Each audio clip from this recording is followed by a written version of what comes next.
Welkom by Ekerk Lewendig, die podcast. Ekerk is 'n aanlyn geloofsfamilie waar ons saam na Jesus soek deur sy woord en dan sy hart uitleef na ander. Mag jy deur vandag se boodskap Jesus op 'n vars en nuwe manier ontdek. Geniet die boodskap. Vader wat in die hemel is, dankie dat ons by mekaar kan kom en kan weet U is die eregas.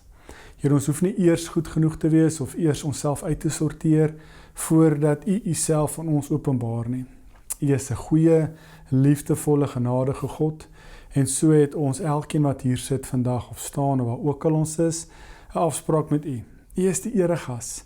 En Here, laat ons vir die volgende paar minute ook ons angs, ons bekommernis, ons worries oor die lewe op sy sit, sodat ons by voete kan sit en kan fokus op U en wat U deur U Gees, deur U woord op ons harte wil skryf. Vra dit in U groot en heilige naam alleen. Amen. Ek wil graag vandag bietjie saamgesels oor Matteus 4 vers 1 tot 11. Daar's iets baie ontstellends aan hierdie gedeelte, aan hierdie verhaal. En wat ek bedoel is, Jesus is pas gedoop, as jy gaan Matteus lees. Die hemel is oopgeskeer, die Gees het neergedaal. 'n Stem het gesê, dit is my geliefde seun, in hom vind ek vreugde. En dan net daarna, begin die volgende vers, toe is Jesus deur die Gees na die woestyn gelei. Nou jy sal dink, na hierdie hoogtepunt van die onthulling van wie Jesus is die volgende stap dalk na verhoog toe, 'n bedieningsstrategie, dalk 'n monument. Nee, dit gaan na die woestyn toe. En in hierdie woestyngeleentheid of verhaal word Jesus gekonfronteer met 3 kort paaie. 3 maklike roetes, wil ek vanoggend sê. Maklike roetes wat hom dalk maklik as koning sou kon vereer of hom koning kon maak, maar sonder dat hy noodwendig die kruis hoef te gedra het om daar uit te kom. So vir Matteus, die skrywer van ons evangelie, is die vraag nie, is Jesus die seun van God nie? Dit is reeds beantwoord. Die vraag in hierdie verhaal vandag is, watter soort seun en watter soort Messias gaan Jesus wees? En in hierdie woestynverhaal gaan ons hierdie antwoord probeer kry. So ek gaan nou nie die hele gedeelte saam lees nie, maar ons gaan 'n paar verse uithaal en saam lees. So eerstens, as ons na die gedeelte kyk, dan sien ons die Matteus verhaal begin by iets belangriks. Hy sê, Jesus is deur die Gees na die woestyn gelei, om deur die duiwel getoets te word. So die Gees lei hom daarheen, maar die duiwel is die een wat Jesus nou gaan versoek.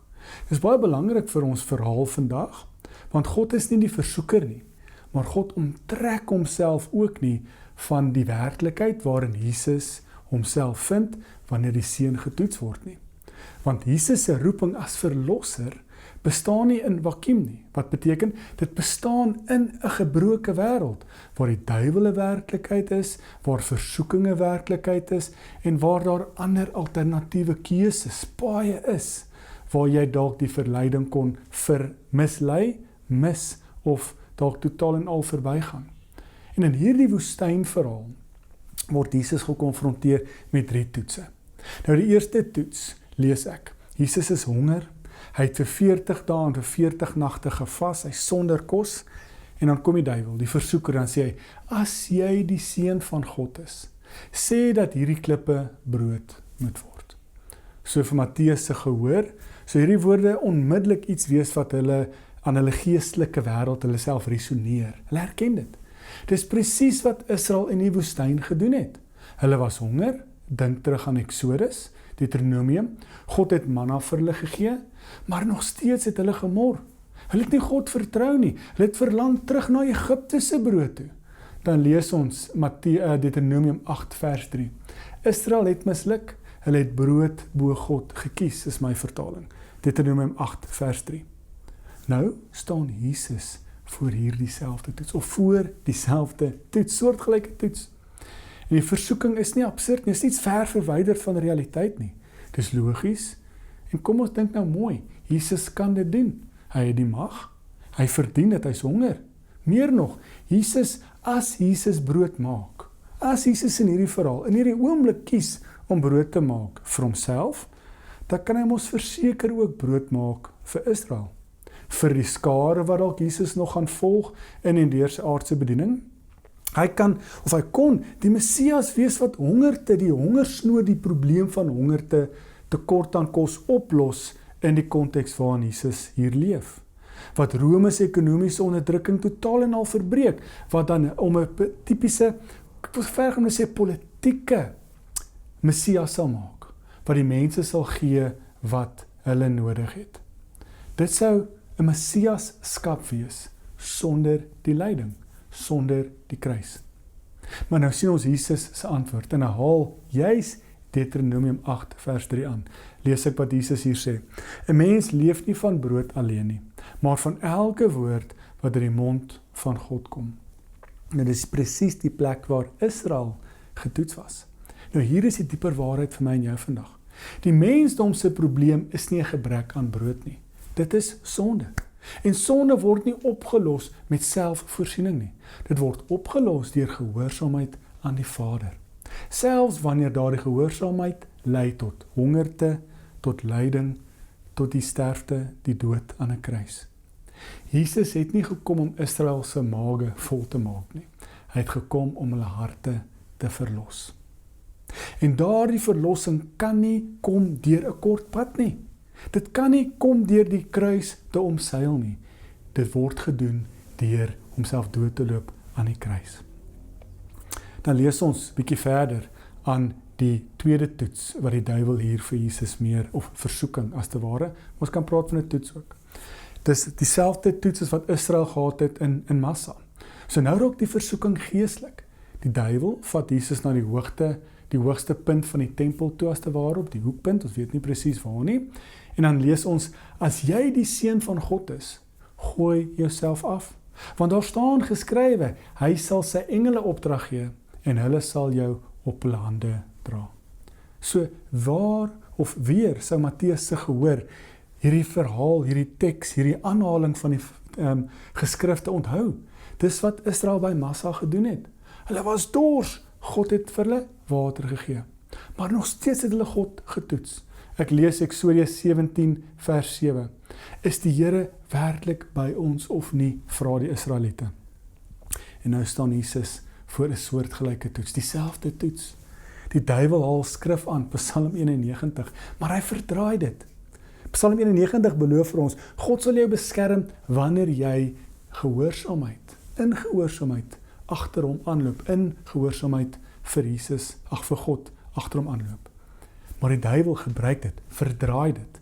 Gebruik hierdie belofte om God te dwing, sy arm te dra, om te manipuleer. Sy spring en hy sal jou moed red. Maar hoe antwoord Jesus? Hy haal Deuteronomium 6 vers 16 aan. Jy mag die Here jou God nie versoek nie. Dis presies die plek waar Israel getoets was by Massa. Waar Israel God se hand afgedwing het, geforseer het, weier Jesus om God te manipuleer. Want hier is die verskil tussen geloof en versoeking. Geloof sê, Here, ek vertrou U selfs in die onsekerheid. Versoeking sê, Here, bewys U self volgens my voorwaardes. Verlossing kom nie deur groot dramatiese spektakel nie. Dit kom deur gehoorsaamheid. Gehoorsaamheid wat lei deur onsigbare paaie, onsekere paaie, deur lyding, deur die kruis. En as jy dalk daar waar God, miskien jy dink afwesig is, maar dit is vertroue, dit is geloof. En Jesus weier om God se belofte te misbruik, om sy kruisroete, sy lyding te vermy. Ons lees dan hier vir ons die derde toets. Nou raak die duiwel, wil ek amper sê, eerlik. Dis asof hy besef sy toets, sy versoekingswerk, en hy raak half op die man af eerlik, sal ons sê.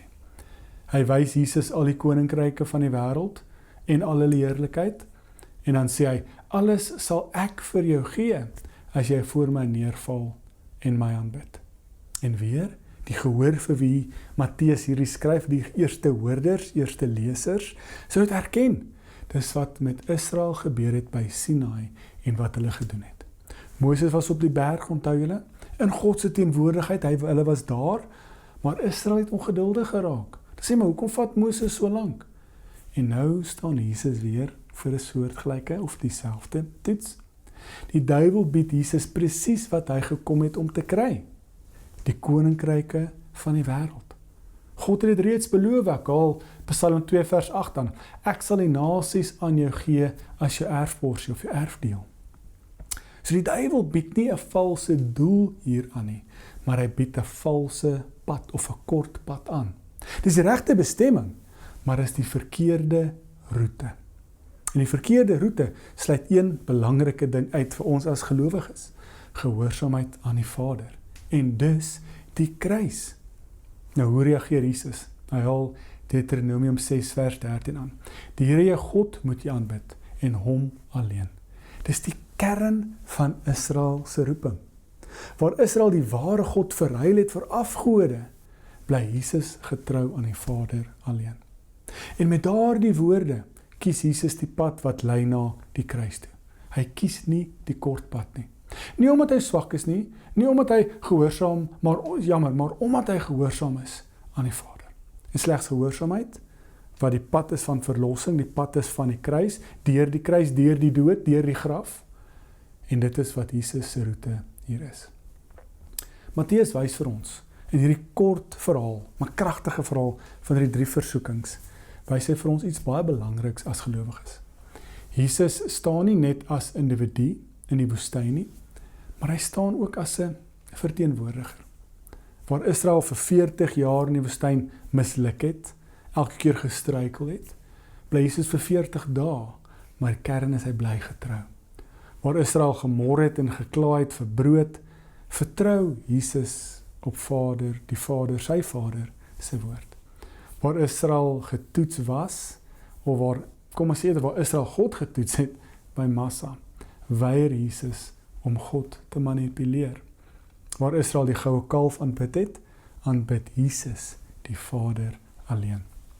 Israel was geroep om God se seun te wees, Eksodus 4 vers 22, maar hulle het misluk. Jesus kom, en hy is die ware seun. Hy slaag hierdie toets. En hy doen dit nie net vir ons nie, maar hy doen dit ook as te ware vir my en jou. Waar ons elke keer die kort pad sou kies, kom ons raak eerlik vir 'n slag.